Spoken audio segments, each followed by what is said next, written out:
पुढे जाऊयात। बातमी आहे नागपूर जिल्ह्यातून। नागपुरात 12वी पेपर फुटीचं सत्र सुरू असतानाच आता एक अत्यंत गंभीर प्रकार समोर आलाय। सीलबंद पाकिटातूनच विज्ञानाचे पेपर गायब झाल्यानं खळबळ उडाली आहे। शिक्षण विभागाच्या कारभारावर आता संशय व्यक्त केला जातोय।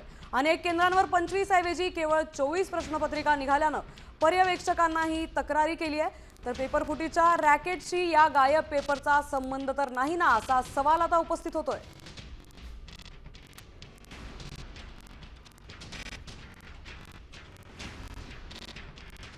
आपले प्रतिनिधी पराग डोबे आपल्यासोबत जोडले गेले। सीलबंद लिफाफ्यातून आता प्रश्नपत्रिकाच गायब झाली आहे। पराग, खरं तर एकामागून एक जे खुलासे होत आहे ते धक्कादायक आहे। कारण बोर्डाची परीक्षा एवढ्या काटेकोरपणे नियोजन असताना हे प्रकार घडतातच कसे असा प्रश्न समोर येऊ लागलेला आहे।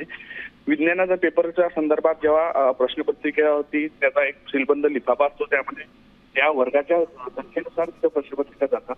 मात्र सीलबंद लिफाफा जेव्हा उघडला त्यामध्ये 25 ऐवजी 24च प्रश्नपत्रिका समोर आल्या। त्यामुळे अशा सगळ्या संदर्भातली माहिती जी आहे ते पर्यवेक्षकांनी केंद्रप्रमुखांना कळवली आणि केंद्रप्रमुखांनी याचा अहवाल तयार करून बोर्डाकडे दिलाय।